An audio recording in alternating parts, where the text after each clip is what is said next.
10, 9, 8, 7, 6, 5, 4, 3, 2.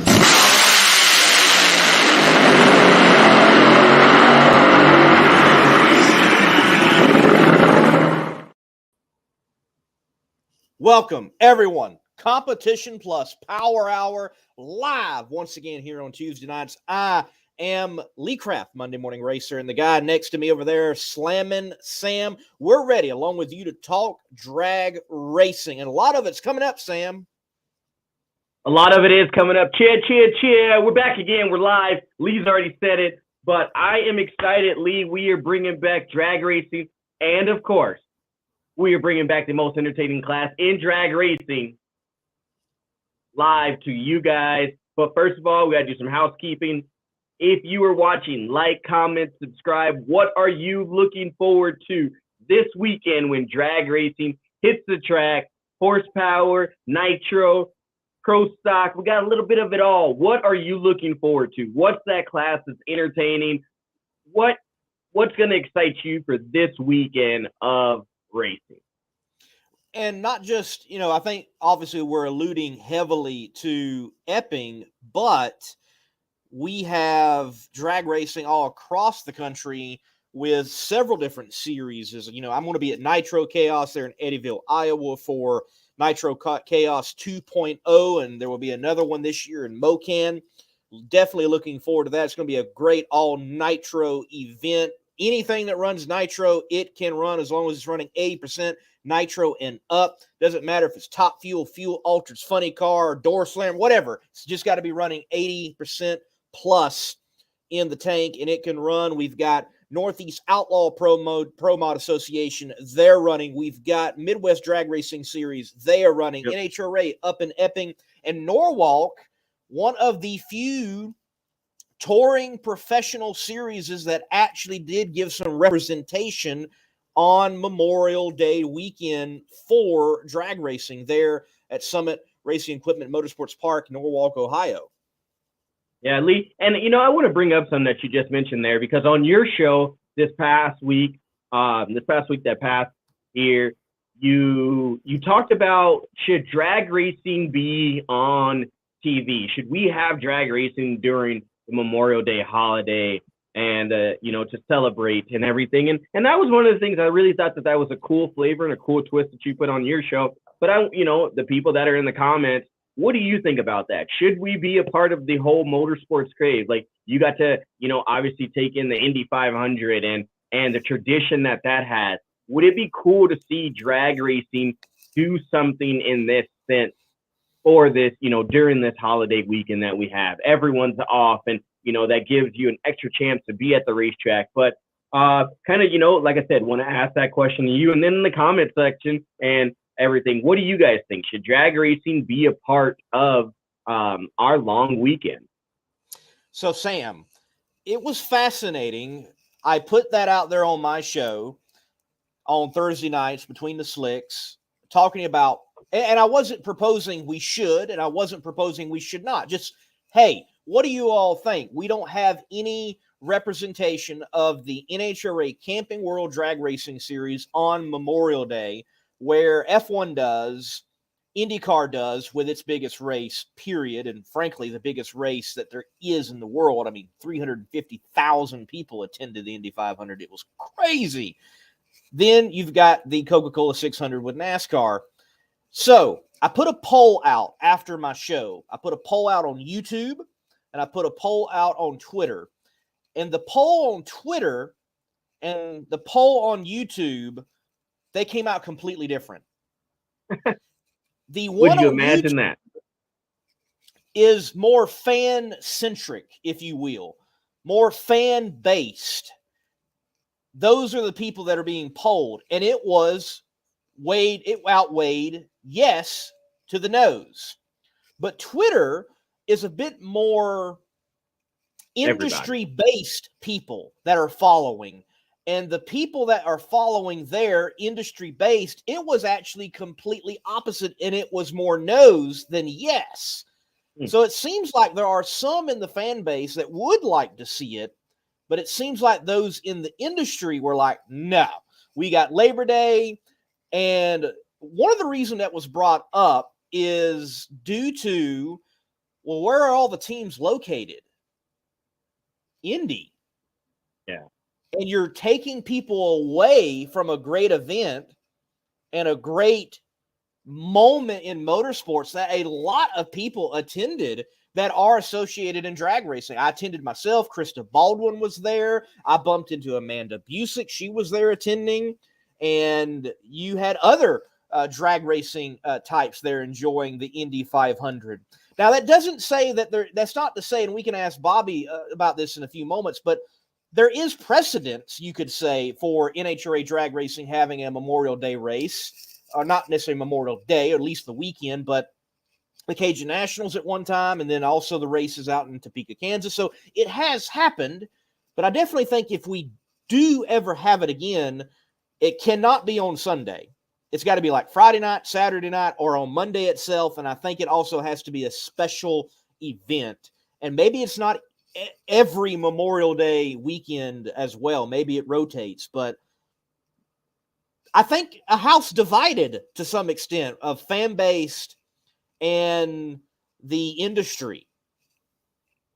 Yeah, and I mean, it's cool to see, right, that our fans are saying, yes, why not? We want to see drag racing. Then you have someone who's a fan like Scott Milepatch. You know, I've had many conversations with him. And you have people that are like, you know what? No, there's already enough going on. There's too much. Enjoy, you know, Yes. the day that we're given. And before we go any further, Lee, and I usually don't want to do this because you know my life story and everything like this, but to all that have served, though, all that are currently serving and the ones that gave their lives that actually we are celebrating that for in remembrance. Thank you to everyone who has put on the uniform, who has put their arm up in times where you didn't volunteer, and the people that have volunteered like myself. I do personally want to thank you guys from the show. We want to thank you, but let's remember the people that gave all, and that's the reason why we can do what we're doing right here. We love drag racing. We get to talk about it in motorsports in general. So just want to take a moment there and say that we should have started the show off that way, but yes, to all those that currently serve, thank you, that served before me, after me, during the time with me, and the people that gave their complete all and didn't make it back home. Thank you for everything that you've done. Very well said. So, another point about NHRA drag racing and Memorial Day, or Memorial Day weekend, let me keep saying that, is, well, there actually are a lot of drag races that happen on Memorial Day weekend. They're just associated with local tracks. For example, Quaker City in Ohio, Sunday, they had their event, like a funny car classic, if you will, and some nostalgia drags. And then MoCan out in the Midwest, you could say, they have their Memorial Day race as well. So there is drag racing represented on Memorial Day. It's just, or Memorial Day weekend. It's just that the NHRA camping world is not in force on Memorial Day weekend. So, yes, look, it would be tough to compete against Indy 500, the Coke 600, F1 over Monaco, and you shouldn't. You can't break into those traditions, I don't think. It would have to be a special race, and it would have to, you would have to see something different. That's the only way I think it would work. And I don't think it would have to be every Memorial Day weekend. I will say this. What most of these Memorial Day weekend races serve as, they are great reminders of what the holiday is about. For example, the pageantry at the Indy 500 was on a level that I had not experienced at a motorsport event for servicemen and women. It was spectacular, dude. They paraded armed. They had like 33 Chevrolet trucks representing each car, for driving. They paraded servicemen and women around the track, and and there were 4-star generals there, and the Thunderbirds flew over not once but twice, and then they even edged toward the track again for a third one, and they sing God Bless America, national anthem, back home in Indiana. I mean, it's very, very patriotic. What a wonderful show. And I'll say this, if you're going to bother doing Memorial Day, it's not just about the drag race. It's not just about any race. We're celebrating through this because of what these men and women have done. Yeah, exactly. And you touched on it right there. I saw some videos and different things. They had the Black Hawk, land on the track, and servicemen and women get out in uniform. And there's a lot that goes into it, Lee. And it's one of those things, like you said, it's not about the race. The race is an added bonus. It's that time before that we're able to give, appreciation, because let's be honest, in our daily lives, and I can say it, in your daily life, you may see someone in uniform, or you may know someone when you're not thinking them all the time. You see them in normal street clothes, but in these moments like this, is we're able to say thank you. We're able to take a moment of silence and step back and say, wow, like how great it is. But I'm just going to say this, and then we should move on, honestly, because I get on the soapbox about it. But as united as we are in those moments, as race fans, as motorsports fans, and as people, we should continue that as soon as we leave. But how quickly we are to remember, I think we're as quickly to forget. So drag racing, motorsports, F1, IndyCar, whatever it may be, it brings you together for that period of time. So, I mean, I think at the end of it, we're all doing a great service. We're thankful for the opportunity that we're given right now. If NHRA wants to get involved, since we're speaking of them particularly, I think it would have to be, like you said, a special race, a different kind of series, the Pep Boy series shootout type deal. Maybe we switch up the drivers and it's got to be like a tag team race type thing. I don't know. It like in track, you got one guy running this way and then the next guy is coming this way. Who knows? Yes, there's not enough shutdown. Tracks aren't designed to do that. But if we're gonna do something, we would have to do something different. But who knows? Right now, we're not doing anything, but time will tell. And look, maybe in time, the PDRA and their race at Norwalk will grow and become a tradition in its own. And look, man, PDRA living up again to being some of the best, if not the best, 8th mile door slammer drag racing there is. We got what we wanted, I think, in the PDRA Saturday. We got a final round between Tommy Franklin and Jim Halsey, and Tommy got the win over Jim. And later on, his daughter Amber goes on and wins in the Pro 632 and creates the first father-daughter, win scenario in the PDRA. That was cool. And just such a good guy for it to happen to.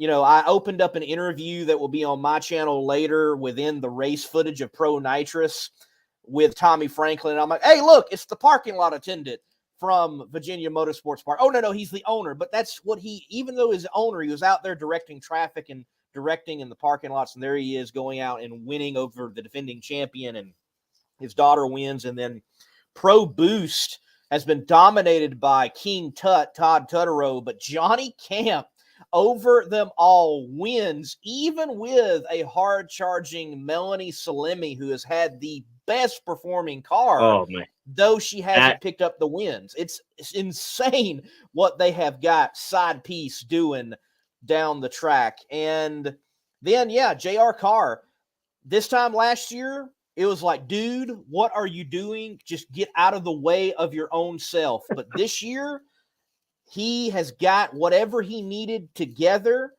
and he is already winning races, VMP quarter mile and now Norwalk PDRA.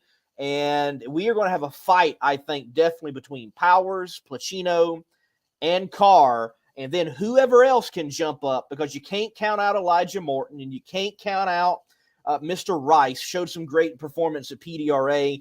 And there are others that are going to definitely be picking up the pace.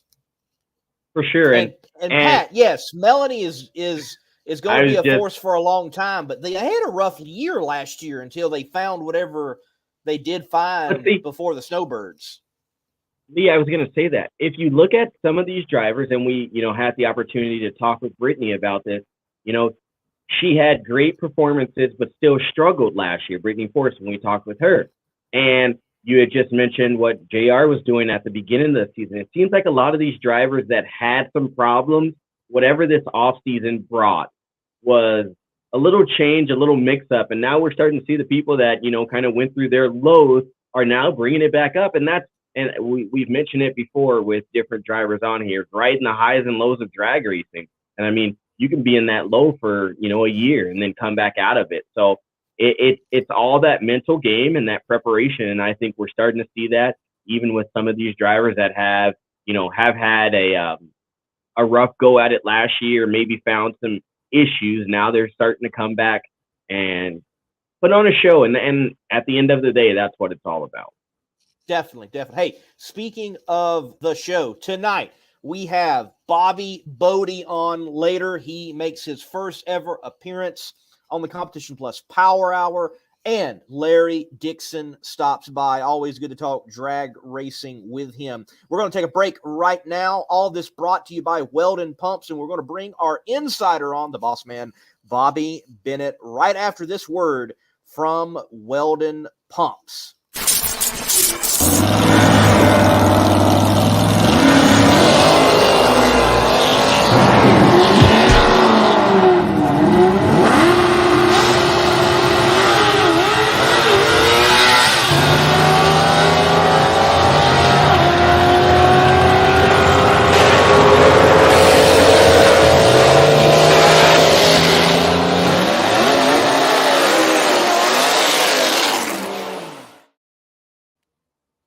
Bobby Bennett. Hey guys, how are you? I'm doing great. Doing good. I'm going to jump with both feet in first here on your Memorial Day deal, and it's funny that you say that it needed to be. I'm sorry, trying to get that glare out of there. I'm in the home office because I've been working nonstop on a story that's going to debut tomorrow, which will be the first part of a multi-part series about the 50 years of Rare Morrison and Shepherd and Allen. Ooh. Debuts tomorrow. The first segment of this multi-part written series. But anyway, getting back to the Memorial Day. Drag racing on its own tried to compete, and it got lost in the shuffle. Number one, the race was at Topeka, which that didn't run a flag up the flagpole there. But I will tell you, there were efforts to make something special of that weekend and that race. And I will tell you that I had firsthand knowledge of it because I put together the presentation for it. And it would have been a throwback weekend long before Darlington ever did it with NASCAR. You remember some years back we did the Throwback Showdown where we put modern day drivers and recreations of old thing, like Tim Wilkerson was in the Chi-Town Hustler, and Jeff Deal was in the Jungle Gym car, and Ron Capps was in the Ed McCullough Revolution. Well, the whole thing was built on you let the funny car teams sell their t-shirts out of the back of their trailer, just like the old days. But the big roadblock that kept coming up that told me, and this came from the high sheriffs of the NHRA. So, hey, that's who put the kibosh on it. So if you're wondering why we're not doing something special on Memorial Day, there's where you look. And the thing is we can't take 1 week off or one race off from sports services or what's the marketing one that does the t-shirts? Oh, that is. Anyway. Yeah. we couldn't get around that one part. I said, guys, do you understand that these guys, you don't have to pay them any extra. Let them pay for their wraps off of the T-shirt sales, and the longevity of all of this. Sports services, I believe is what it was. The longevity of this would be such a tradition. And guess who got it after that? Not saying they copied our idea, but our idea was on the table first. So there was a plan. There you go. That's just one example. Actually, you can do a Google search and see and find these images and find them on Competition Plus. They are archived. So check out competitionplus.com. I believe that was Dale Worsham's rendition. And what we did is we took the top 20 in points and went to number one. Number one got first choice of which design they wanted to do, 2, and so on down. And I think one year Gary Selsey did like the War Eagle with Dale Pulley, who we will likely have on an upcoming episode here soon. So there you go. Cool. Very cool. Very cool. All right, so let's get into the insider. We've seen that Byron Dragway's been for sale for a while now. Mm-hmm. From what we hear, there could be in 30 days, there could be a new owner. And so that's one of the things being bandied around there. It was a talk of the weekend in Byron, Illinois. Nobody's saying who the ownership group would be, but that is what is being discussed right now. Another thing, we hear that Paul Lee will be returning to action at Bristol at the Thunder Valley Nationals over Father's Day weekend and look for a new design on his car. So that'll be another thing to look forward to. And Bobby Bode, the explosive young driver, look for him at Norwalk. I hated to spoil his surprise and everything, but that's what I do. That's kind of what an insider does. And the final thing, guys, for you, and I want to see the look on your face when I tell you this. Competition Plus TV has been commissioned to do the 50th anniversary video of Rare, Morrison, Shepard, and Allen. We're going to step outside of our comfort zone with a cinematic look, and that's something. I mean, as a kid, watching the legendary Lee Shepard, David Rare, Buddy Morrison, those guys, and I will give you a sneak peek of the article that's coming out tomorrow, the first of a multi-part series, which is a precursor to this video. Is that if you want to know why Rare Morrison got so fired up and they went after Bob Glidden in 80 and just no holds barred, well, you can thank Mr. Glidden himself. Because as David Rare says, I looked up to the guy, I admired the guy, but then he told me, and you got to remember at the time, Bob Glidden was undefeated, and I don't even think Don Garlitz in his Top Fuel dragster could have beat him then. Bob Glidden says, why are you guys out here racing? You're never going to make it in racing. You've got a good business, so concentrate on your business and forget about the racing. Now, knowing Glidden the way I know Glidden was not a hateful thing. In fact, I wouldn't be so surprised if he wasn't looking out for him. But all David Rare heard is that you can't do it. You can't do it.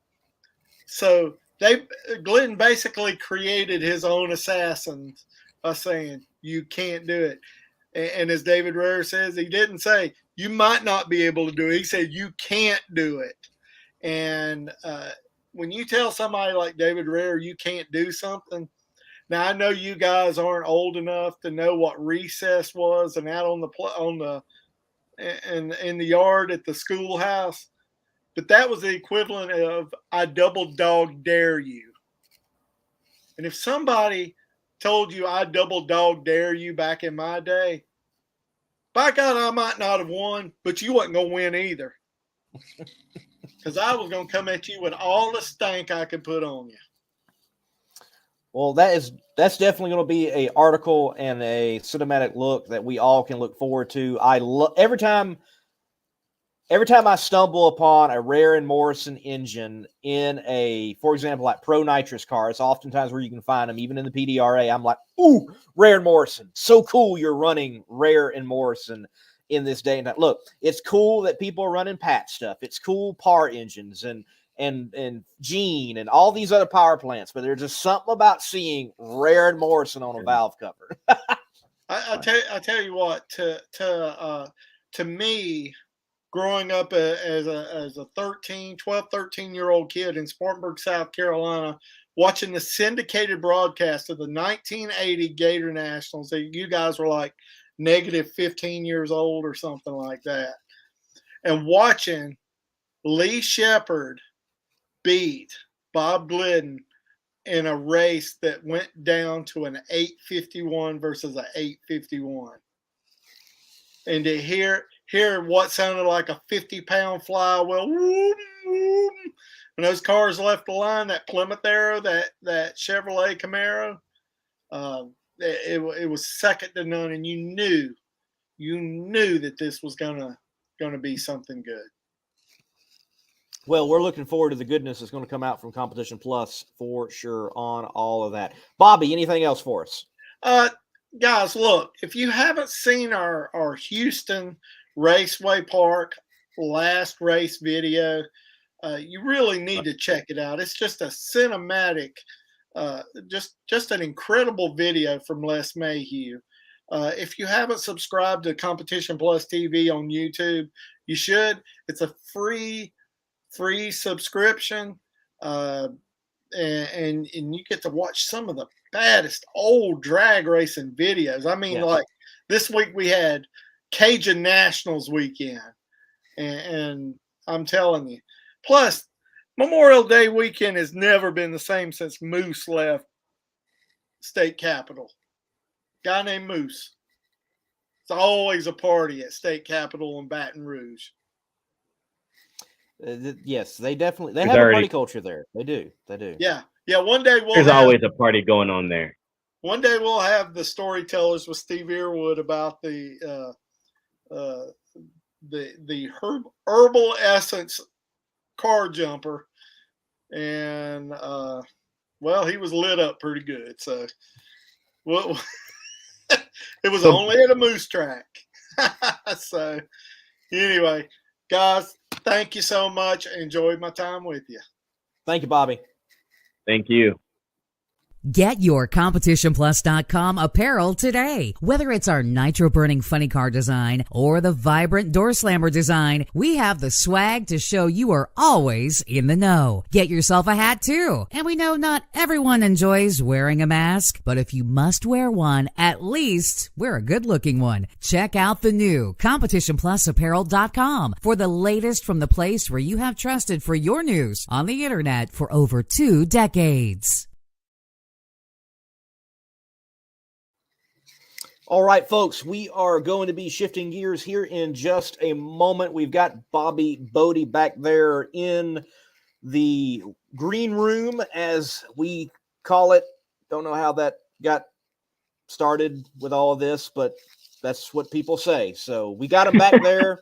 We'll bring him up before long and chat with him very quickly. Sam, Epping, NHRA, Camping World Series. We have Top Fuel, Funny Car, Pro Stock, In Action, and Lee, you probably aren't going to like this, and you're going to be surprised that I'm actually going to say it.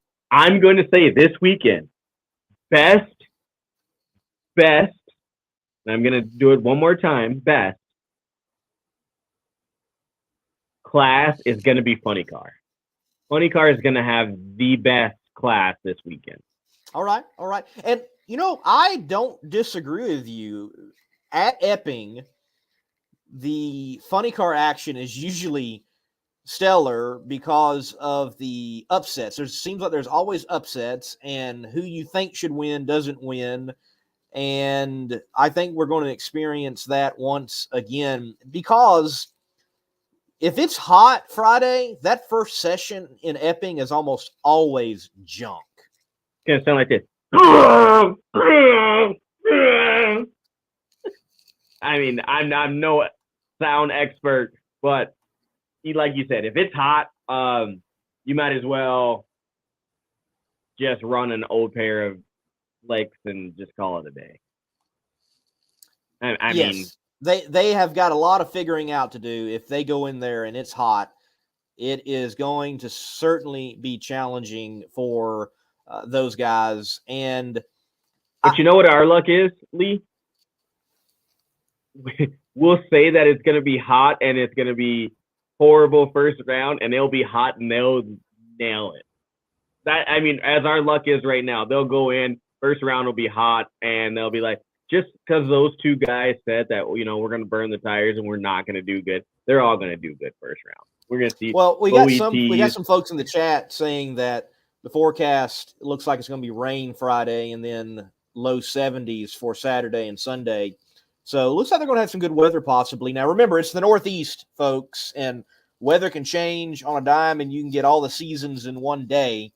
But we'll see what happens. And also, remember this too, folks. We've already had 2 races this year where rain was going to be a factor on qualifying days. And like people are like, just cancel the weekend. I don't want to hear any of that. Don't say anything about canceling no weekend, because both races got in and they were great races, and they had great storylines. So just Lee, no. They're entitled to their opinion. Let them have their opinion, Lee. It's just like we have ours. They're entitled to theirs because they're all meteorologists and they've studied this in school, and it's just how it works. So let them have their opinion. But you know what? We're going to talk to someone that's got a really great opinion, really great mindset on drag racing right now. He shows character. He shows himself. He's having fun. And that's Mr. Bobby Bode. Right after this break, if I can find it. Jerry Bickle. In the race for quality, there is no finish line. Jerry Bickle Race Cars is a one-stop chassis shop for drag racing performance parts and race components. For over 50 years, Jerry Bickle Race Cars has been an essential part of racers' plans for building world champion race cars. Our parts department is stocked with every part a racer might need. Log on to jerrybickle.com for more information. We build anything with doors. jerrybickle.com. Bobby Bode. How are you guys doing? Man, doing great. We're doing good. Great. Thanks for having me. Yeah, man, good to have you on, making a first appearance on the Power Hour. Thank you. And where are you coming from? You in Arizona, or are you back home in Illinois? Yeah, I'm still in Arizona. I'm in my apartment right now. All right. All right. How's the studies going? School wrapped up? What's going on? Well, I'm taking a summer class right now, so that's kind of taking up a lot of my time. So I'm doing that and hitting the practice tree once in a while and just having fun out here. Sam, enjoying an overachieving young man taking a summer class, doing some practicing on the tree. Look at that. Lee, he's taking this class because his Thursdays or Wednesdays that he has to leave for drag racing kind of interfered, so he's like, I better catch up on a credit or two now. So the parents are like, hey, yeah, no, he's really taking the summer class. He's really taking the summer class so he can still have frat parties on the lake. That's what it is. Hey, I wasn't gonna dive into all the. I have school. Lee, on the note for I have school. We're gonna talk about school. We're not gonna talk about what school you go to, even though everyone knows that it's Party Town, USA. But, that's to say the least, because education is very important. So, talking about school, Bobby, what are you going into? What are you studying?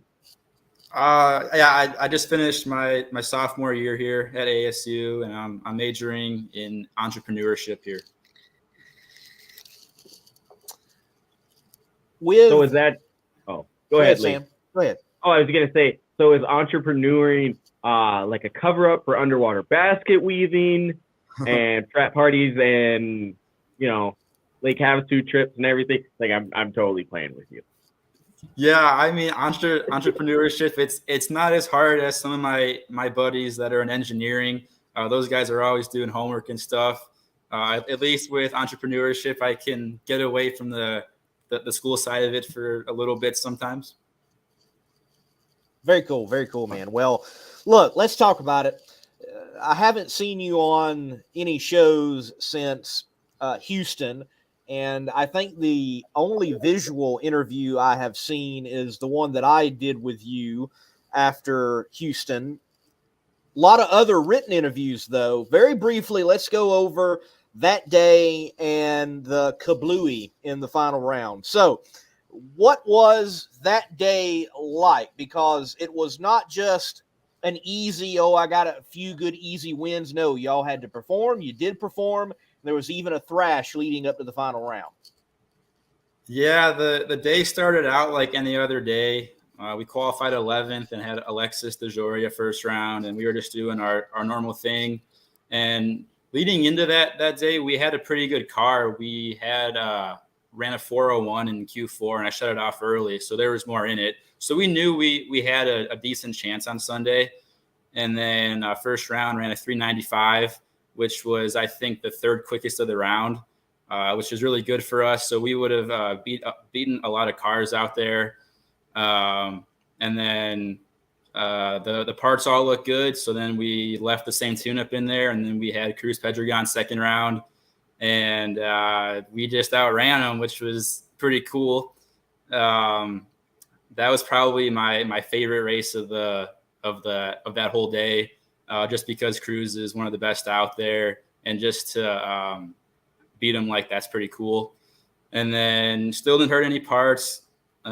Everything was okay. And then round 3, we had Chad Green, and we actually had a lane choice going into that round, and we didn't even know that till we were up there, and someone said, "Hey, you guys have lane choice," and we were like, "No way," because we haven't had lane choice in forever. So that was pretty cool. And then we just outran him to 403 to his 416, and then they had a short turnaround between the semifinals and the finals, and we hurt the motor in the semis, so we had to swap motors. It was a big thrash in the pits, and we didn't even warm the car up. I actually had to do some of the warm-up procedure on the starting line, and so it was all new for me. My adrenaline was going crazy for that round. And then unfortunately, you guys saw how it ended. I was winning that race, and then just went kablooey. Yes, and I think that is a technical term from Alan Reinhart. Yep. All right, so you being, like I said, a young guy, you're going to school. When you come back from a weekend like this, and you go through rounds, and then you go kablooey. First off, it was your birthday weekend. Like, most guys are going to be out partying, doing whatever, but you're out taking care of a funny car. You're willing a funny car. You go kablooey. When you get back to school, do your friends understand, like, kablooey? Do they know what you just went through? Or are they too worried about, hey, man, you threw a temper tantrum on the racetrack? Some of them understand it. A lot of people out here saw the video, actually, and they were like, wow, like, that's crazy that you went through that and everything. And they kept asking me, like, what did it feel like? And it happened so fast. I mean, I told everyone it just happened so fast. You're just like under the body 1 second, and a second later you're not. And then as far as when I was throwing some of my safety equipment, everyone out here kind of thought it was cool and funny, especially when I threw my gloves and then went back just to throw them again. Yes, the double throw. Like, I'm not done with you. Yeah. See, I honestly thought that was the best part. Lee and I talked about it the week after, and I said, I'm like, first he threw the glove, and he's like, wait a minute, I just threw that on the racetrack. Let me grab it. I'm going to turn around, and I'm still pissed, so let me throw it again, because, I mean, why not, right? Like, yeah. But with all of this, the big question is, everyone wants to know about this new helmet deal. And I know Lee and I talked about it, and he actually got a video with you and everything. So, I mean, that's the big question right now is what's up with the new helmet? Where is the new helmet? What's the deal? What's the latest on that? So the helmet actually got delivered to my house back home in Chicago. So I actually haven't tried it on yet, but it came about a week and a half ago, and it's from Simpson. And Tony took good care of me. He set me up with all the people there, and yeah, it was a pretty cool moment.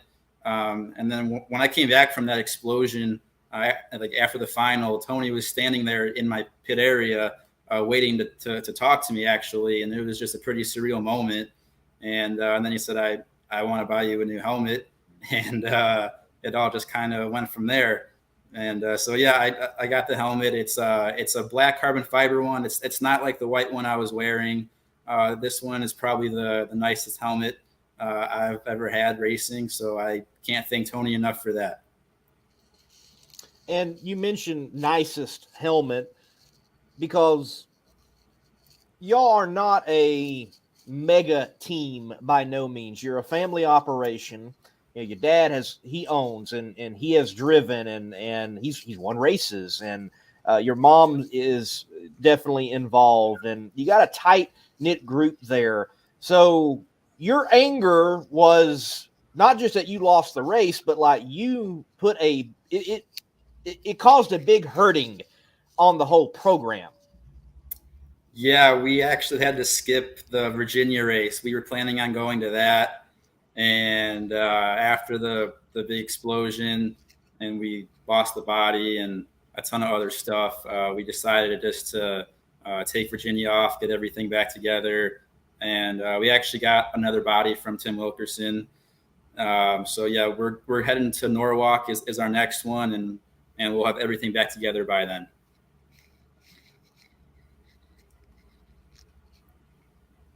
So, I mean, that's awesome. Like you said, you guys are able to do it, even, you know, with the family operation and you going to school and everything else. But something also interesting that you do is you kind of take it a little old school. You have a backup girl or you know, moms out there. What's that selection process, I guess, like for you, as you know, you're bringing different friends and family or you know, people from school to come and experience drag racing, and not just experience it, they get to experience it in a way no one else does. They get to back up a funny car in NHRA camping world racing.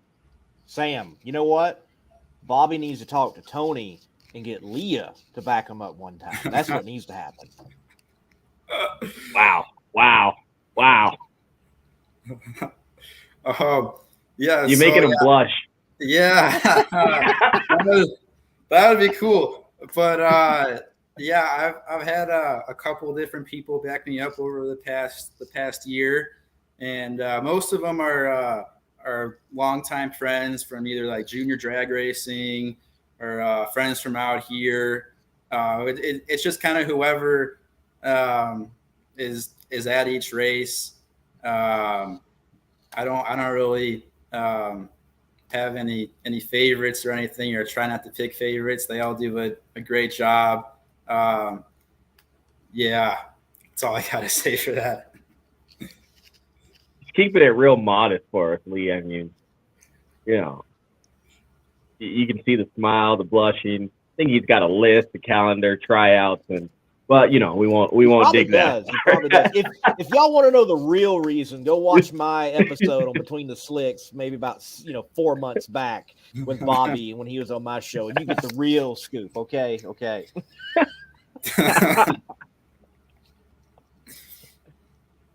So, Bobby, look, right now, part-time schedule, like you just had one drop off the schedule because of what happened in Houston, even though it was such a successful weekend in so many ways, nearly winning.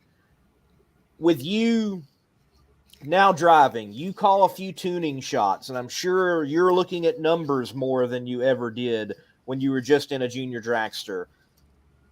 What is it going to take to be out there that much more and even full time? What do does it look like from your perspective as a young man? Is it that much of a mountain that it is portrayed to be? I would say, yeah, for the most part. Yeah, I mean, I kind of look at things a little differently after that explosion and all the carnage from that, and then um, going to the final round too. It was just pretty cool to do that. But I don't know. I'm just still glad to be able just to race the funny car. Even if I lost first round, it's just something that I just love doing, and all the success that I have and whatnot. That's just an added bonus. So, I mean, if adding marketing partners, obviously that would do the trick. Has Arizona, and I only asked this with the marketing partners, has Arizona State really dove in or done anything or really noticed what you're doing on your weekends off? Is that something that's maybe a potential to get you in front of more people, or, advertising and marketing partners that Arizona might have? Yeah, I really haven't reached out or talked to anyone as far as that, but yeah, if that could happen, that would be really cool. I mean, I think that would be good for like drag racing, just getting it out to the younger people. And it'd be good for the school. Yeah, I think it'd be good for both sides. Yeah, I gotta look into that. Yeah, man, you do. I mean, definitely the whole Western swing, and not just the Western swing, but any Western track, ASU is definitely, that's recruiting grounds for them. And I mean, there's people that will travel across the country to go to ASU. So it's definitely there. I mean, why not be on a 300 plus mile per hour machine to showcase the exhilarating time that you can have at ASU? Oh, while getting education. Yeah, exactly. Yeah, that's the most important thing. Yeah, see, Lee, I can see it now. The Bode Foundation. Go to school, have a great time, and go 300 mile per hour. It's great for it. What was that? I was gonna say it's like the full package. You get everything. Now, you mentioned that your next race is going to be Norwalk, and with there being no race at Chicagoland, Route 66, currently right now for NHRA Camping World, is it important to do well in a place like Norwalk that's closer to your Illinois home in Chicago and places like Indy and so on? Yeah, I would agree with that. Yeah, we have like five or six local ones. Brainerd, Indy, St. Louis, Indy, all those. And we usually have some friends come out, or just people that we used to always race with. It's always nice to do better, in front of everyone that you used to like race around and stuff. So yeah, I would agree with that. So, Lee, we got a question coming in here, and I'm going to put my own twist just because the way that this is worded is kind of weird for me. But do you feel now that you've gone through the explosion, or as we as drag racing fans and drivers like to say it, the big kabooey, do you feel a little bit more comfortable now in the car? Like, okay, I got that out of the way. I've experienced it. I know what it's like. Or are you still kind of like, gosh, I hope, well, obviously you're like, gosh, I hope this doesn't happen again, but you now know how to experience and endure what's happening. Yeah, I was telling Lee after the Houston race in that interview that it's something that I don't want to go through again, but these cars are very unpredictable, so it could happen anytime. So you're never going to be ready for it, but just going through it, I think it just gives you more like experience in a situation like that when you lose the body and there's no downforce. And I actually learned something. I gotta control my emotions a little bit better after something like that. So next time I'm not gonna throw this helmet. I promise that.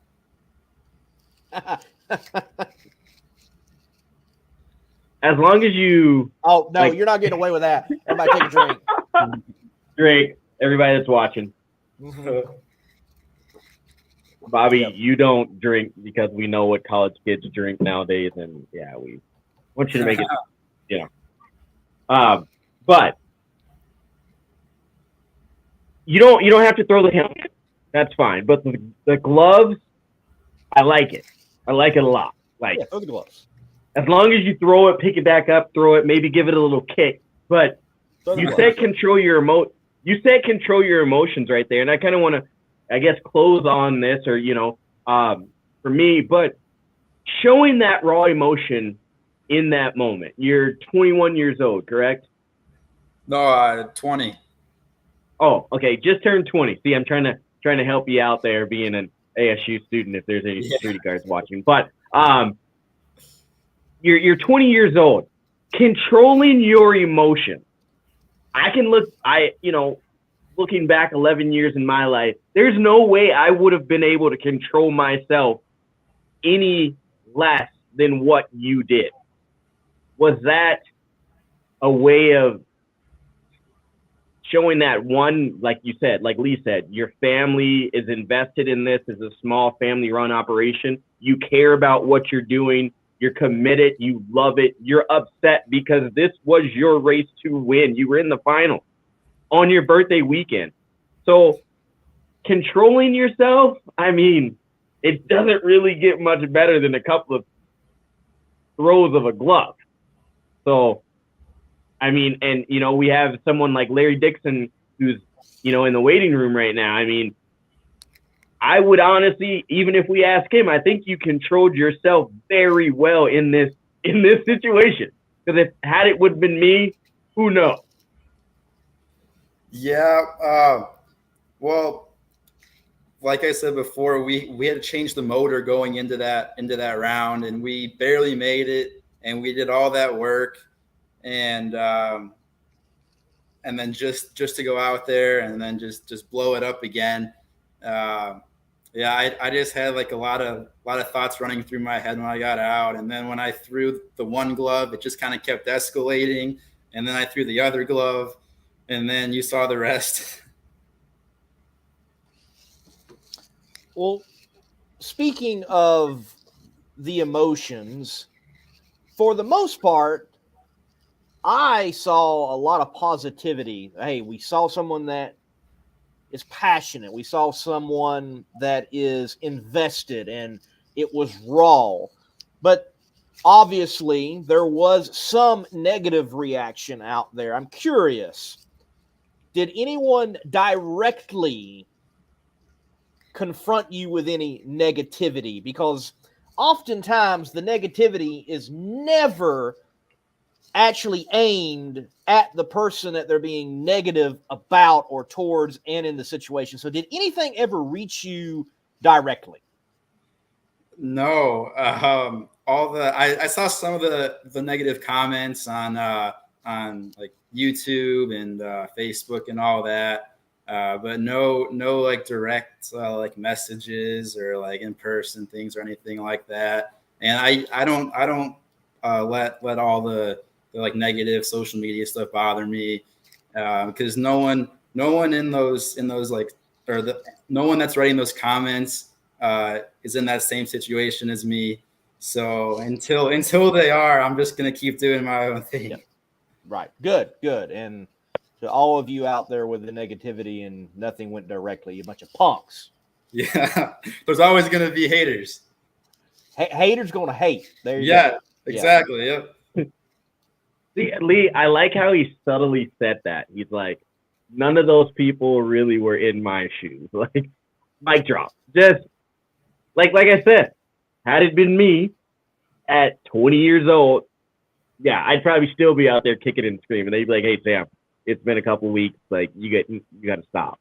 Like, but like I said, hats off to you. I said it, and I think every other show that I watched, after that was like the emotion that he showed was perfect for the situation. Then you go up to the top end, and you're talking with Amanda, and you can see the raw emotion then when she goes, "You were ahead of Matt," and you just, it was that, like, I don't even really know what words to use, but that "are you kidding me" look. It was actually speechless. Like, everyone was actually speechless. It wasn't, "I'm speechless and I want to thank my sponsors and I want to do this and I want to do that." And, no, he was actually speechless. Yeah. It was that, like, I wasn't sure how I wasn't sure how I was supposed to react to that. And I just ended up like walking away. No, but that's raw emotions. It's like that moment where, I guess, and I hate to say this, but when your parents say, "You know what, I'm not mad at you, I'm just disappointed," and you're like, "Dude, like, really? Like, okay, I'll go to my room now, I'll be quiet." That was what we saw from you. You're like, "Did you really just tell me I was ahead of this race? This was my race to win."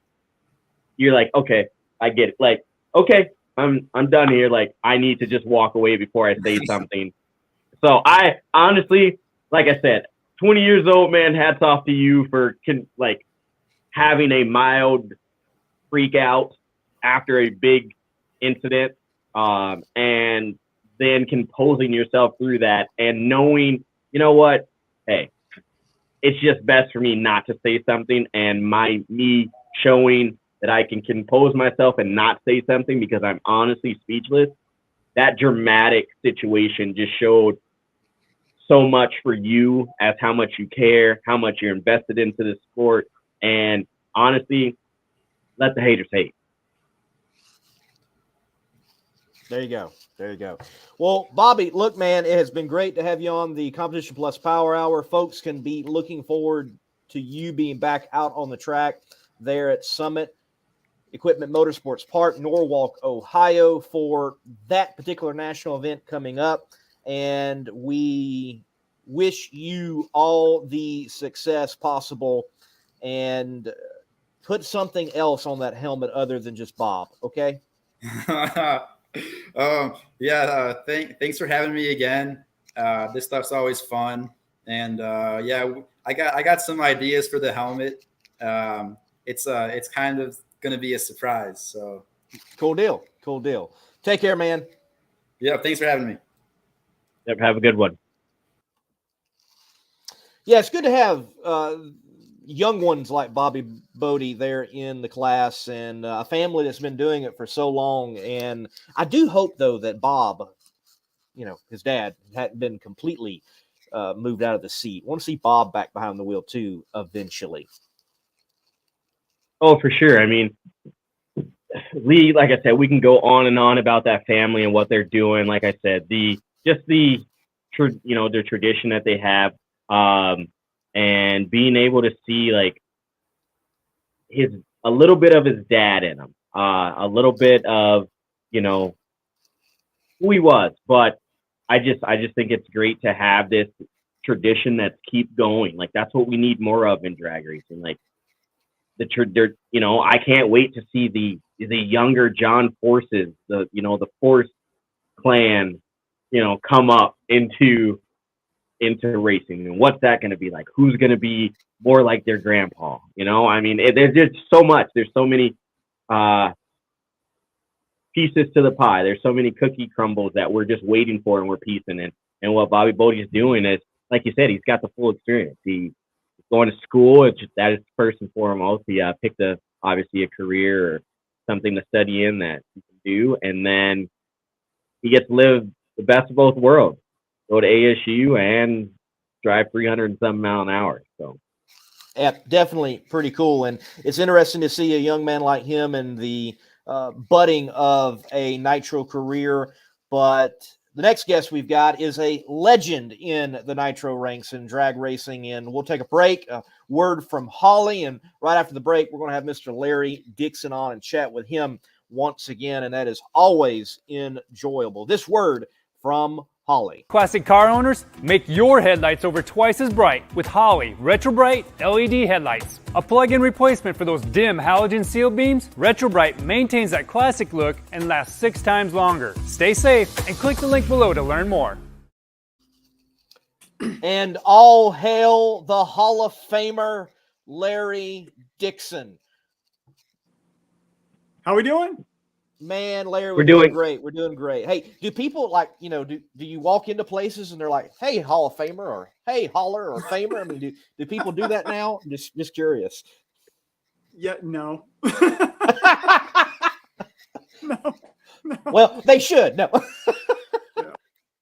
Unless I'm See, walking with somebody bigger and bigger legend than me. So for sure, not me. No. Oh man, Lee, this shows a true Hall of Famer moment right here. Look at this background that he's got going on. Let's take Larry full screen. I mean, look at that. The pictures going down the wall, then the bigger, nitro flames, the Miller car I see back there, and then just the trophy collection behind the air hockey table. That's one of the fan things. You can just buy a wallpaper that looks like that. None of that stuff behind me is real. That's just a solid wall. They wanted too much money for Tony Schumacher's because they had too many trophies in it. So I had to just settle for the Larry Dixon one. Oh man. Oh, well, Larry, I see behind there, I do see Gasoline Alley. Were you at Indy this past weekend? It was my first 500. Were you over there? I wasn't. I've been over there a whole bunch of times. I've spent my summers, at least my summers in Indianapolis since 1986. So done a lot of pole days, done a lot of races, been out there with my family. But this one, the weather was great, and I was able to watch the race on TV and get some pool time and some grill time with the family, and just tried to take advantage of a Memorial weekend. Right, because most time it is in blackout for the area, and there you go. Yeah. Unless you've got a young son that's really savvy with technology and can find it on YouTube. So we found it on YouTube and live streamed it. There you go. There we go. Those darn YouTubers these days, boy, I tell you. Yeah. They just, I tell you. But okay, earlier in the show, Larry, we had mentioned drag racing not being involved in the motorsports over the Memorial Day weekend. Over your career and you being a legend in our sport, how do you feel about that? Well, for a number of years, like when I started, we'd go to Baton Rouge, the Cajun Nationals. And so that event was on Memorial Weekend, and that went on until it didn't. My take is if you've got a marquee event and it makes sense to have it on Memorial Weekend, why not? I mean, NASCAR's doing it, IndyCar's doing it, and so why not drag racing? Definitely. Why not drag racing? And apparently we've been informed that you've got some drag racing coming up pretty soon for yourself, and not the 2-seater. We'll talk about that in a moment, but apparently another car that you're going out with soon. Yeah. I try to stay busy with, I got the 2-seater and then the single seat top fuel car. And then I guess it would be technically a 4-seater, my Chevy 2.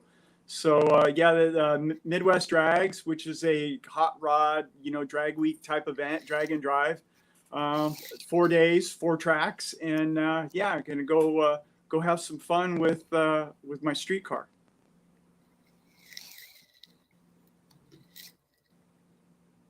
So having all these different choices here, like you said, you got the 2-seater, you got this. Which one do you enjoy driving the most? Oh, for sure, my Chevy 2, without question. It's I mean, that was the car. I bought that car, just out of high school, and literally bought it less motor and trans, put a motor and trans in it, and, running around at the track and on the street a little bit. And then got the call from Don Perdome, literally from Don Perdome, to go crew on his car. And I'll do that for a little bit, and then I'll get back to my car. Well, obviously I stayed working at Don Perdome's for 20 years. So the Chevy 2 took a back seat to big show racing. And then fortunately I never sold the car and because I never finished it. And then when I'm, not on the road, not touring, and all of a sudden I had more time for that car.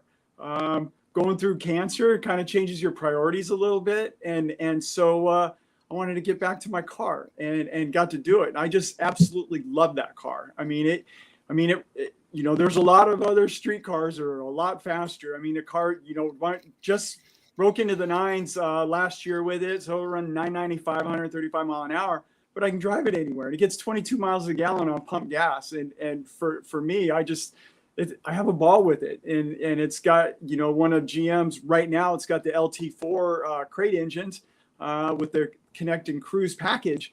And literally just drop that engine in, and they've got a little harness and everything that you can set it up into an older vehicle or any type of vehicle for that matter. And, fire it up and go run. So I've done that with the car. And when I first got it running, it ran 11 flat and just been kind of picking at it.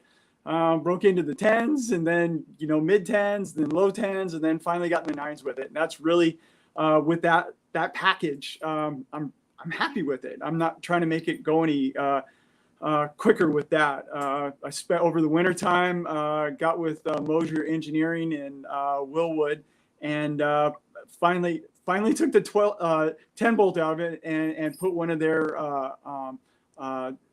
muscle pack type setups with put a 12 bolt. So it's got a real rear end in it.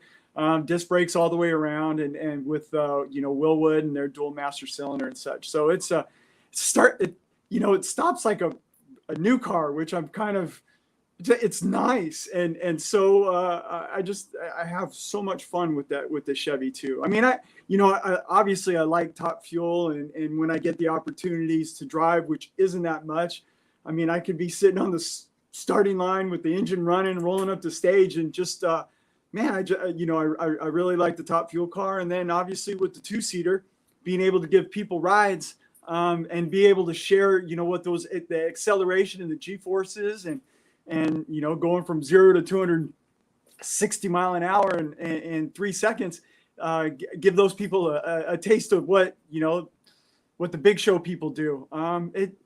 It's all fun, but the Chevy 2, I definitely, that one probably tugs at my heart the most. Is the drag and drive type of event with this car a new endeavor for you, or have you done them in the past? I've done, I started doing, I think my first drag week, with Hot Rod Magazine. Mm-hmm. And it was kind of an actual build that, took my Chevy 2 that had a, regular 350 with a 350 turbo, small block engine, and took that out and did the whole crate motor with a 4L.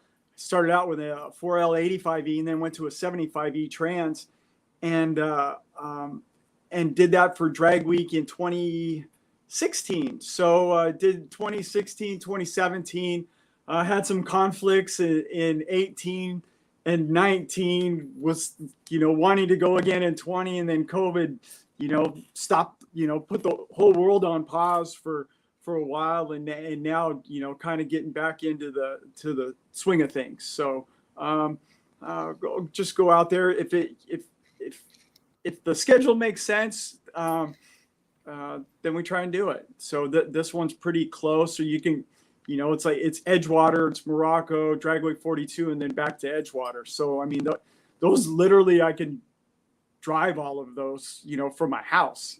So it's real neat event, and looking forward to going there. Lee, I want to ask this question. It comes in from Kenny. It says, Larry, do you Here, I'll just put it up here. It says, Larry, do you have any regrets from the past that you would change today if you could? Oh gosh, regrets. Lay down the life advice, Larry, right now. Yeah, like, see, the thing is though, like when you have things that happen, like it's part of life experience, and like when the parents don't tell you don't touch that because it's hot and you touch it anyway, and yeah, you're right, it is, but those kind of experiences, create your character, and regrets. Gosh, I don't regret it. I don't regret anything. I mean, like everything, every action causes a reaction, and then you don't know what event that you would change and how that would, I met my wife at the racetrack, and then we've got 3 great kids, and like, I don't, gosh, I don't regret anything. I have things that happen that, like, maybe, I guess you maybe wish wouldn't have. I wish I would have had a few more qualifying points in the 2009 season, I guess. But I mean, like, I don't, like I love everything that happened in my career. I feel very thankful and blessed for the opportunities I had. The races I won, the races that you lose, it creates a fire underneath you that, if you hadn't lost some races, maybe you wouldn't have won some others. So, like, I don't, like, I could have gone without cancer. I definitely I could go without my wife having to go through cancer. Those aren't regrets. Those are just things that happen that, we're just, we're fighters, and we're strong, and, and we got more stories to tell our grandkids when we have them. The 2-seater, how are things with it this year? And you booked up, or you still got spots open and available? What's going on with that program? It's I run the car about once a month. Ran it at South Carolina last month. Getting ready to go. Gonna run the Rock and Race event the weekend after 4th of July at Dragway 42. Got a couple rides sold for there. Then we go to Martin, Michigan for the Northern Nationals, where last year I ran the 2-seater on Friday, and then came back and run the single-seater on Saturday. So, and then the following month is the Funny Car Nationals at Martin. So, and got rides lined up for there. So it's staying busy enough. I mean, when you go to the shop, I'm a one-man band, and then I can pull in some of my friends to help me when things get stacked up. But it's a lot. So, like, if I ran the car more, then I would have a lot more work. A 6-disc clutch, and you're grinding clutch discs, for every run that you're doing. It's all that stuff adds up. It stays busy. Could you take on more rides and more events? Sure. Yeah, you could. But it's staying busy. Like I said, I'm going to run it once a month through summer into fall, and we'll be running it. Could we add to the schedule? Sure. If people are interested in it and want to do it, it's with the rising costs of materials and fuel and everything, it's definitely not getting cheaper every day. So, if you want to go for a ride, you better do it now before it costs more. So, yes, Sam's got it pulled up here. Joe Hollis, he actually took a ride in your hot rod, big drag racing fan. He wants to know how many total at this point in the 2-seater. How many people have you given the joy of nitro to? Oh gosh, we're over 30 runs now, I guess, with it. So not a lot in big show NHRA racing, but to be able to give that many people an opportunity to go for a ride. And Joe's one of the few guys that actually got a second ride. We went out there last year at Memphis, and we weren't quite, we didn't have the right setup for the racetrack, and it pulled the tires loose early in the run, and I wasn't happy with it. He was happy with it, and I wasn't. I said, we're gonna go back and we're gonna service the car and give him another ride. And he was just he was taken aback by it, and I'd rather over deliver certainly on something like that.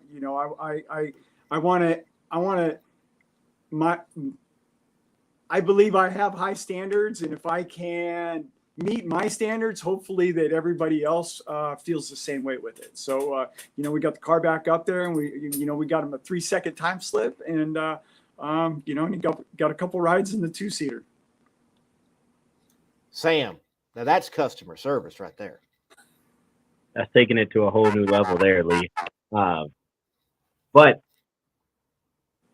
if it wasn't drag racing, I mean, I know we've talked a lot of drag racing for you. If it wasn't drag racing, what motorsport right now would you be interested in diving in and saying, you know what, I could see myself having a career in that? Well, I can tell you, I mean, this is the truth. For my 40th birthday, my wife, to get me out of the house while she planned a surprise 40th birthday party, and she had people come from coast to coast come to it, which was awesome in itself. But on my 40th, I got to ride in a 2-seat Indy car, and went around the racetrack at the Speedway. And that was the one time that I was probably depressed that I was 40. That was obviously 15 years ago now. But you're going around that racetrack, that seat of the pants feel. I kind of had a gut feeling that I could have maybe done something in IndyCar. Never really been exposed to it, watched it, but never been in a car.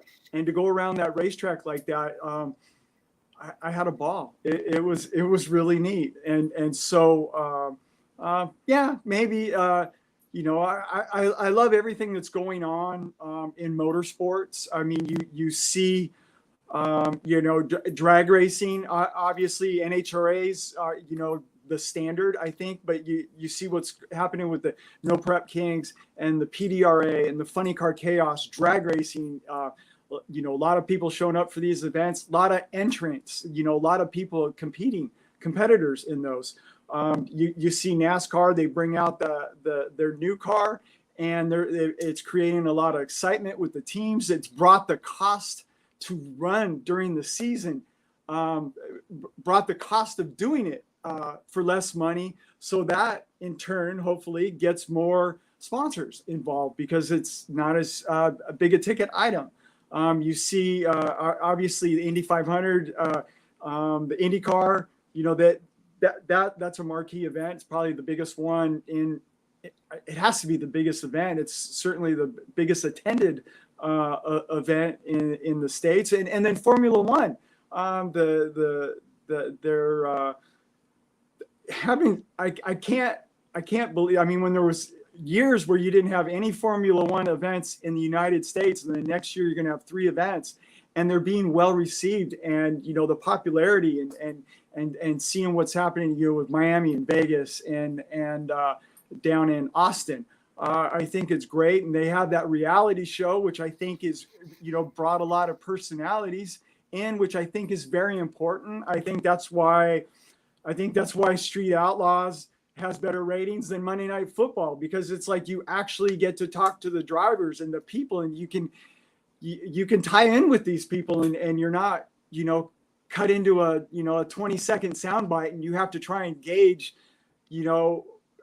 what a person's like in the rest of those 24-hour, 7-day-a-week times, in a 20-second soundbite, and it allows those personalities to come out, and you can either cheer or boo for them.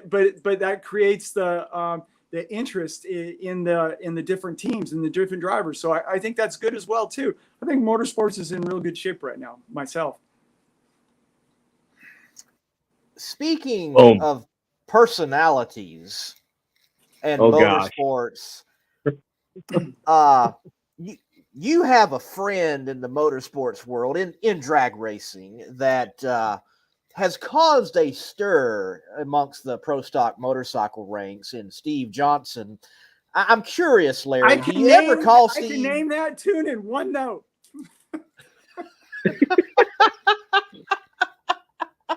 I mean, do you happen to call him like, Steve, I don't know if I would have said that, man. Like, yeah, well, but here's the deal. Like, it's I've worked for some really big team owners, and I've worked for and represented some really big companies, and so I think, you know, my ability, you know, like you have to watch what you say, and you have to watch what you do, and you have morals clauses in your contracts, and obviously that there's you can get fined for certain things, you know. It's but Steve loves, you know, and we're talking about Steve Johnson, pro stock motorcycle racer. I've been friends with Steve since probably a year or two out of high school, and we met at the street races. He was into motorcycles then, I was into cars then, and we just wanted to, I guess that was before street racing, you know, was a big deal, and where you could, you know, create revenue streams off of it. But we, you know, we both moved up to the NHRA and got out of the street racing. But Steve, you know, Steve wants to talk and wants to, you know, like, I mean, Steve's always talked, but nobody listened to him. Now he's winning, and he's running good, and he's qualifying on poles, and now people are listening to him, and now he actually has a camera in front of him. You know, when you're going out first round, the camera ain't in front of you, and Steve's saying the same thing, only now you're hearing Steve. And I don't know, you know, that there was some things that were said that he took offense to. I know it started out with, you know, him being called a hobby racer. And let me tell you about Steve, there and Steve's program. And I'm going to defend my friend for a minute. There ain't a lot of people that race, including me. Even when I was the most involved in drag racing, I never slept on an air mattress at the shop. You know, his program, he's hauling ass. There isn't anybody that's putting more hours and more time into his program than him. And then he gets called a hobby racer. Well, let me tell you what, if it was a hobby, he wouldn't have the time that he's got. He is all in. He's more all in than a professional racer. So I can take offense to that. And, you know, like, and if he's getting an opportunity to say what he wants, you know, it's, you know, I don't want to say tough, but, you know, like, he's getting to say what he wants. It's his opportunity. It's his day in the sun. I don't know that I'd be a little bit, I wouldn't pick on the girls, but he can, you know, he's got his, you know, like, I mean, I guess if the husbands get mad, they can go after him, or they could go after him. I've seen Angel not shy away from, you know, getting a confrontation, guy or girl. You know, she's tough, you know, and the Smiths, you know, that the whole clan, they, you know, Ricky Smith, I mean, geez, you know, like he want to learn how to race, you know, on and off the racetrack and all the politicking. Ricky Smith is, you know, absolute one of the, you know, the best. And I'm not, you know, like, he's a great champion, and he's in charge. He's in charge when he's on the starting line. And Matt got to watch that ever since before he was born. So he's got a great teacher.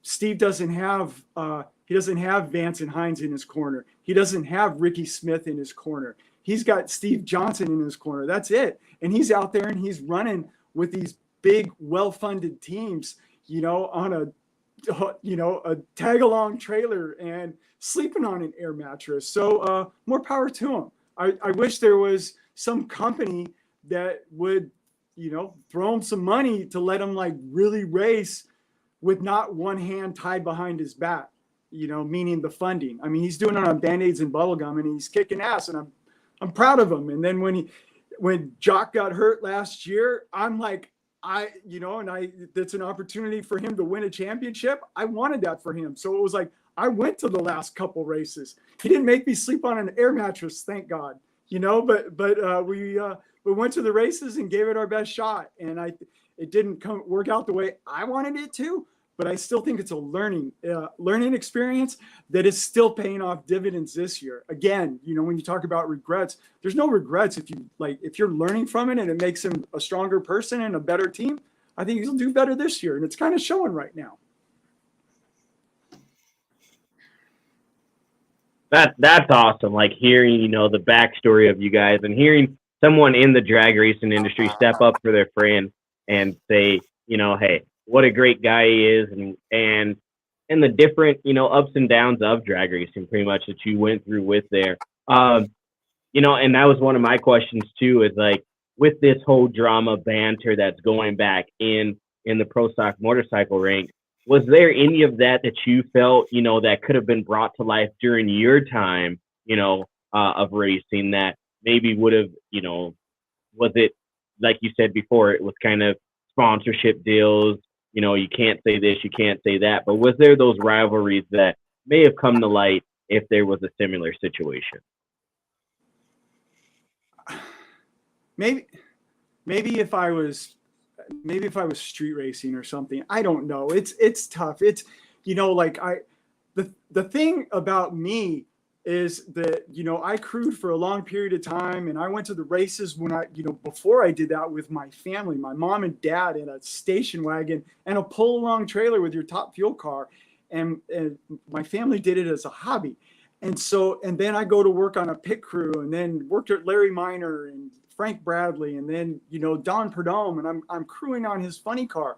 And then, then it goes to his dragster, and the whole time you're watching everybody in the sport, people come and people go, and how important sponsorship is to the bottom line of whether you're in business or not. I mean, it's like, I've seen, normally you don't get to have like, a storybook ending to your career. Normally you lose your funding or your sponsorship, and then it's like, okay, you're done, and that's your retirement. And that's, when my deal ended at Allen's, that was the first thought that went through my mind. I felt pretty fortunate to be able to get one more season out there on the tour, and it was with Bob Vandergrift, not the best funded, but still went out there and made a little bit of noise. So getting the opportunity to get a sponsorship, with a Fortune 500 company, a huge company like Miller Brewing Company, and with the history that they had in all of motorsports, whether it's hydroplanes or IndyCar or NASCAR, I wasn't going to do anything in the world to screw that up. And I'm going to try and do the best job I can to represent that brand in a positive fashion. I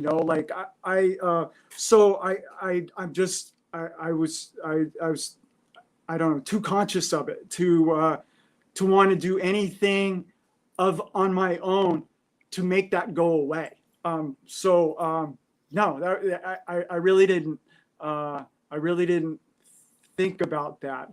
The thing that I think that would help, and I think and I've talked about this before, I think there's, going back to television and, trying to create more interest and get more, personality out of the drivers is, I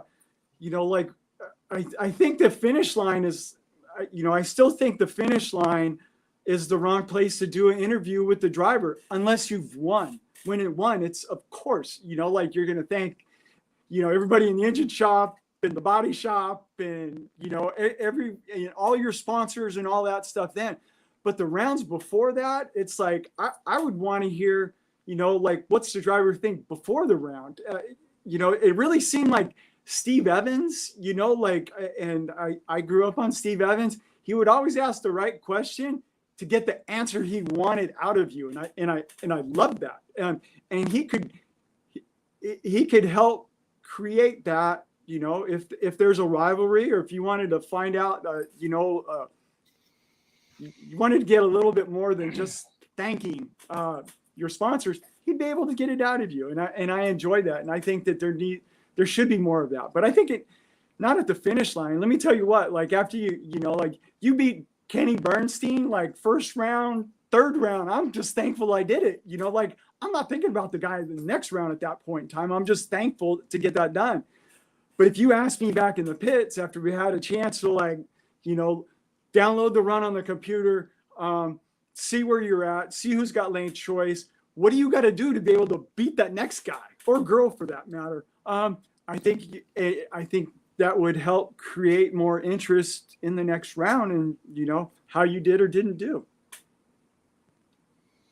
I think you've got a good point there, Larry, on the interview side of it, because I feel like the top end interviews, the bite of them, if you will, has been taken away with you all having radios. You can't go to the driver and say ET and mile per hour and you got the win. They already know it by the time they get out of the car most of the time. And I've noticed with me doing what I'm doing with Funny Car Chaos, exactly like what you mentioned, I don't have the opportunity to do a top end interview. I go in the pits and I get the interview before the next round. And it actually does create a more compelling story and weave it together from what did happen to what is about to happen. Yeah, for sure. And not like your 1,000 foot racing, like, you know, there's times that you could go by the scoreboard and see what it says as you're going by it, but believe it or not. But I think, you know, again, I think going back to the Street Outlaws show, I mean, they're talking about who they're racing and what they want to do and the adjustments they're going to make. And it really, it creates a story.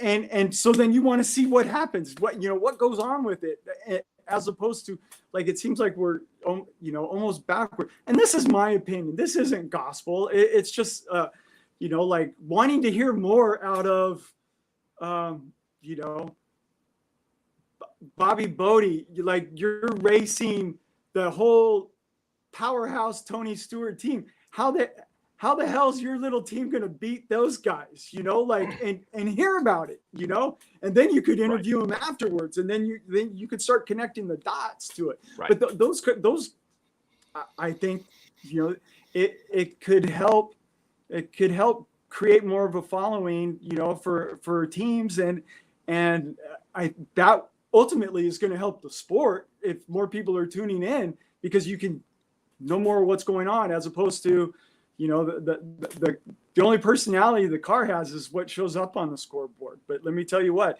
right, every single person in that car has got a different story. I mean, just on how they even got the ride in the first place, everybody's had to go about it in a different fashion. So you're going to have more, you know, something to draw somebody in, you know. It's just, you want to create that, you want to create that interest for that person to, you know, keep watching. Why should I care if, you know, Tony's racing Leo? Why do I care? Well, let them tell me why I should care, you know. I don't know. It's, again, it's just my opinion. And that doesn't, and I'm not beating up anybody that's on the top end doing interviews, because that's not what I'm looking at doing. It's, you know, the director and the producer of the show is the one that's in control of everything that's going on. So they're the ones that call the shot. It's like the crew, you know, it's a head coach, you know, they're the ones that call the shot. So, right, you know, and you just got to figure a format that, you know, but if they're happy with the format, then what am I even talking about? So I don't know. Just you're making a good point. It's, you know, one of my goals with Funny Car Chaos this year is definitely start showing the personality of the drivers with a fan base that already knows their car. And some of these cars are very, very popular, like Ronnie Young's got that Tribute Blue Max, which is a beautiful car, funny car. But do people know Ronnie Young? And like my goal this year is like learn the guy running this tribute car and who he is, and learn Kirk Williams and who he is, so that all that association plays off of each other. How many people know that Ronnie Young actually drove the Blue Max when it was a big show car? I mean, those kind of things. But like what I love, like Competition Plus, especially, they'll pull out, an old show, an event from the archives. And, I'm going back to Steve Evans, but it always seemed like, he could ask a question and like have enough backstory to be able to get you to say what he wants you to say, which helps him create, help create the show and create the story. And I love that stuff. It makes a difference. And again, it's just my opinion, but I think, even the best motorsports, rated show can always, there's always, unless you're getting a 100 out of 100, like there's always room for improvement, like same like as a driver or the crew chief on an ET or anything like that. So, but I'd like to hear more out of people, because that's going to make me, cheer for one over the other. And so I guess for me, asking this question is, you said you want to hear more from people. So NHRA is coming out with a video game. Is there going to be like, you have to, run a full series and unlock the Larry Dixon code to get Larry Dixon as a featured driver? Have you heard any insights, any, spoiler alerts? Is there any, is Larry Dixon a part of the NHRA game?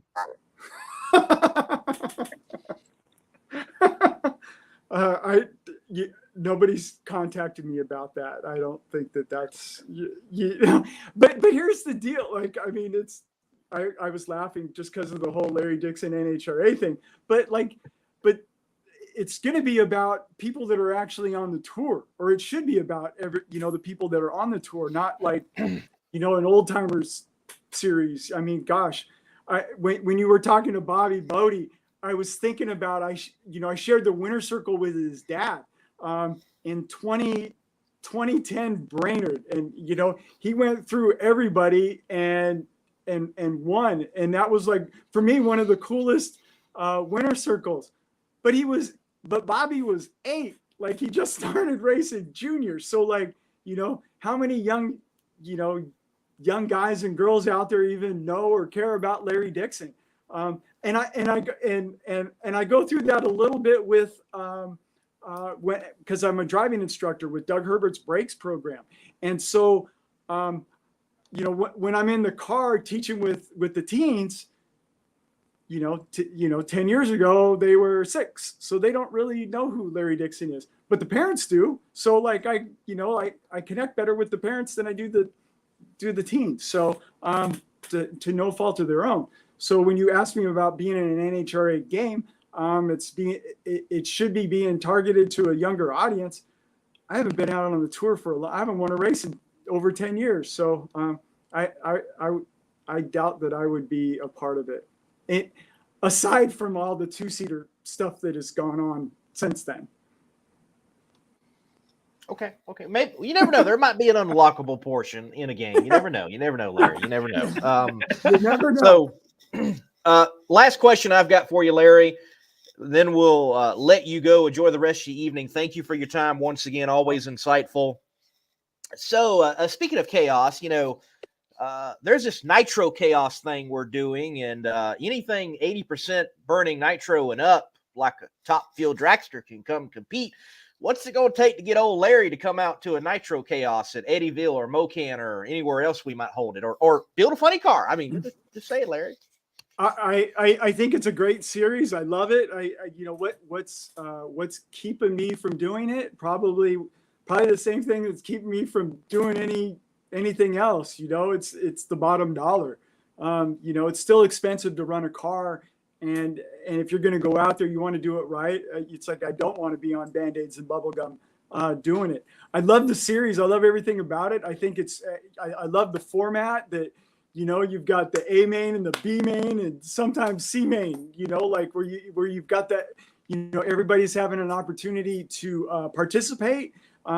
You know, if you don't make the A show, you're in the B show, and you still have a chance to win a championship, you know, from the, which I love that, you know, it's a great format to let everybody have the opportunity to race. You know, me being out there, I don't know. Maybe if you need someone at the top end doing interviews, I can participate that way. But no, I dig it. Would love it, but it's I don't have a car at the shop that would quite fit into the format.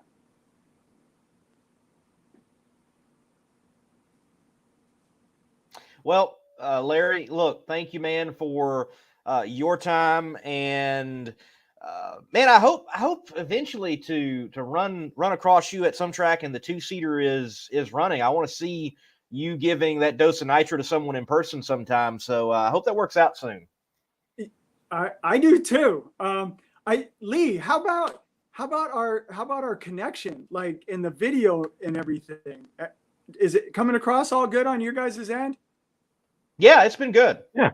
Okay, so check this out. After our last interview, and as bad as that went, I dumped my internet like that I had, because it was that was the last straw. So I dumped it at the house, dumped it at the shop. I won't say what brand I was with, but the first letter was A, and then the last letter was T. And so like I got me some some internet that I can my kids have hugged me and think I'm the greatest dad in the world because now they can play their games. And I just I couldn't have came home with a lottery winner more than when I switched internet providers. And I'm just so I was excited to get this opportunity to come back in your show. And I think you're probably thinking, you're rolling your eyes thinking, oh gosh, I got to deal with Larry and his cheapo internet provider service. You know what I mean? We're going to have to do this by Morse code or something.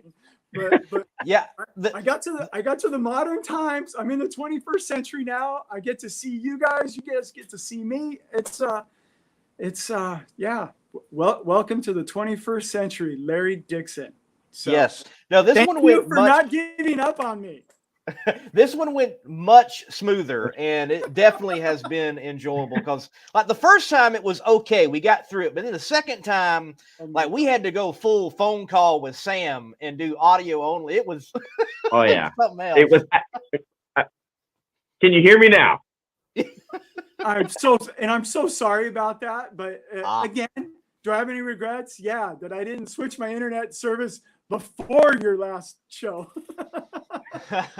Well, and look, to everyone out there watching, and when there's technical difficulties, there are times, and I think this even happened with us, you would come on before the show began and it was fine, and then go live and it was not. And we had that happen with Dale Worsham. We still hadn't had Dale on since. I mean, we had to go do it at the track. So it just happens.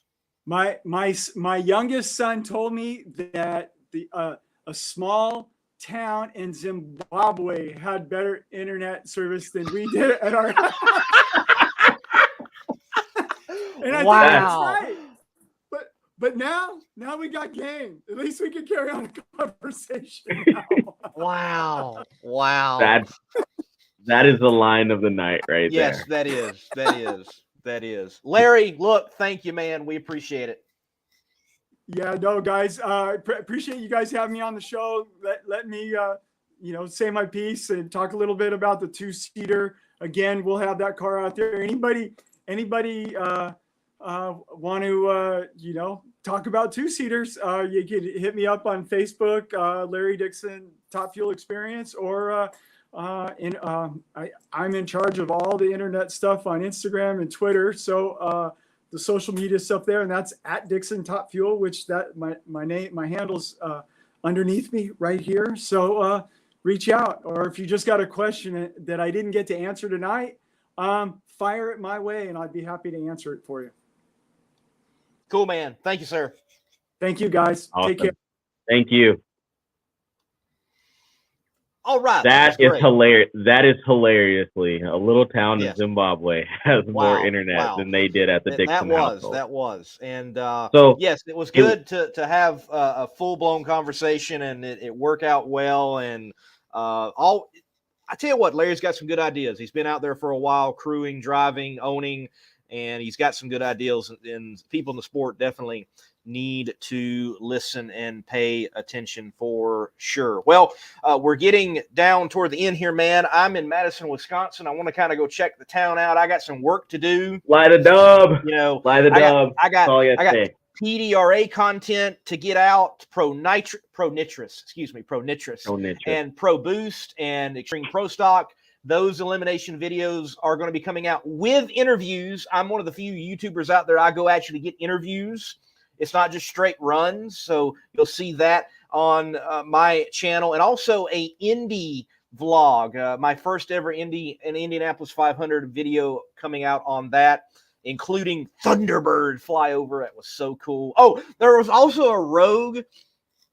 So, they banned the balloon release this year for environmental reasons or whatever.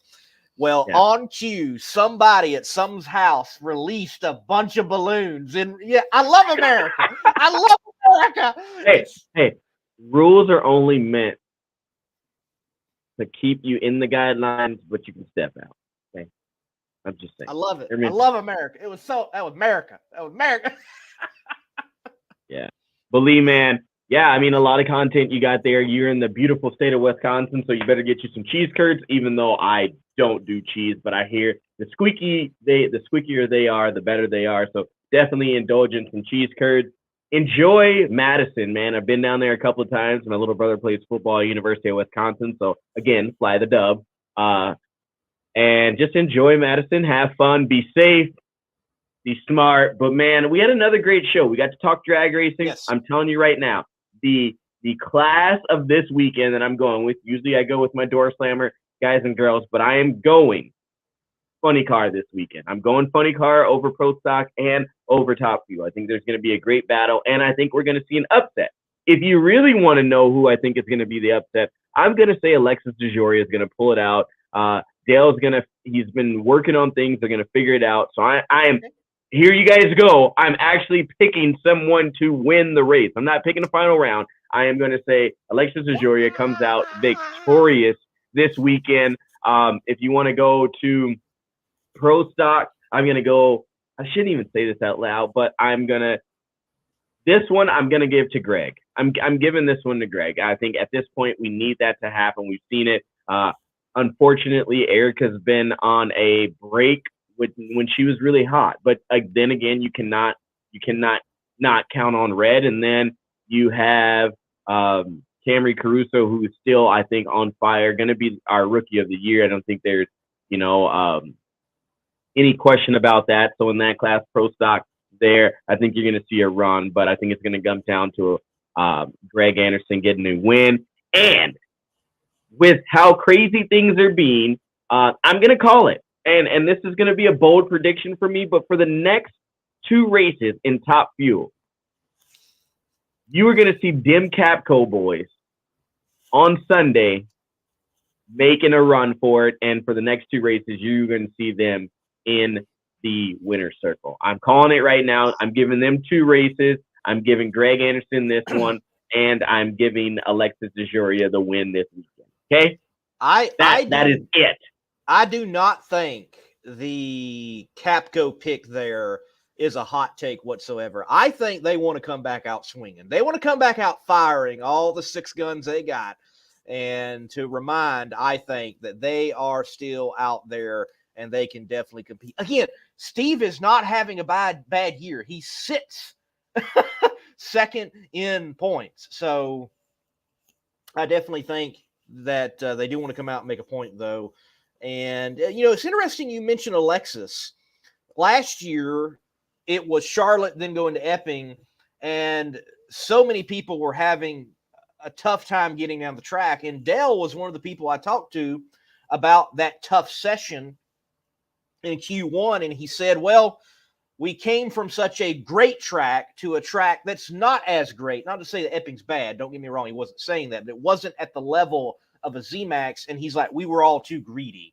So interesting you mention Alexis. Maybe he remembers that and he goes there and they have it tuned up just right and get it down the track. So I do want to answer a few questions for Makoto Yamada. Joe Morrison, he's in competition this weekend. Why have you not seen him at more races? Just because there's been so many cars entering, and it's very critical for that team to make the field or be within some of the qualifying, leaving money type of situation. Got to race smart, racing in a budget. Mike Booker. So his program last year was just a couple of races anyways. You may see him later on this year. I know he's still working on things, but I did actually see him warming up Luigi Novelli's car. Don't know what is developing there. Maybe we'll see something of that later with Mike Booker at the helm. Scotty Polacek, him and his wife, they're taking a year off. They're building their dream home and running his business and things of that nature.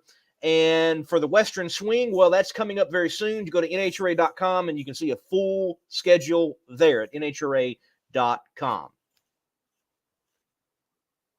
Yeah, Lee, I mean, I'm done. You're done? So, You're just giving up. Yes, you guys stay tuned to Outlaw Performance ENT. I have a video dropping up question of the day. If you haven't seen the last one, go over to Instagram or to YouTube and watch question of the day. We're asking drivers, pit crews, whatever, random questions, and you get their raw reaction.